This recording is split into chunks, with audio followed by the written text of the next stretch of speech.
மாணவர்கள் பிருத்திவிராஜ் IIT சென்னையிலும், Aravind Kumar NIT திருச்சியிலும், Hemant Ruban IIT ஹைதராபாத்திலும், Balaji NIT காலிக்கட்டிலும் சேர்க்கை பெற்று சாதனை. 34 ஆண்டு அனுபவம், AC வகுப்பறைகள், அழகிய கையெழுத்து பயிர். AKT கல்வி நிறுவனங்கள் கள்ளக்குறிச்சி 12-10-2024 வரை விஜயதசமி சேர்க்கை நடைபெறுகிறது. இவ்வாண்டு அறிமுகம் நவீன AI ரோபோட்டிக் லேப்.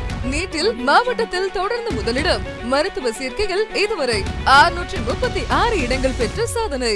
IIT-யில் AKT மாணவர்கள் பிருத்திவிராஜ் IIT சென்னையிலும், Aravind Kumar NIT திருச்சியிலும், Hemant Ruban IIT ஹைதராபாத்திலும், Balaji NIT காலிக்கட்டிலும் சேர்க்கை பெற்று சாதனை. 34 ஆண்டு அனுபவம், AC வகுப்பறைகள், அழகிய கையெழுத்து பயிற்சி, பேசிக் test and remedial teaching. pre-KG முதல் 9ஆம் வகுப்பு வரை விஜயதசமி சேர்க்கை நடைபெறுகிறது. AKT கல்வி நிறுவனம்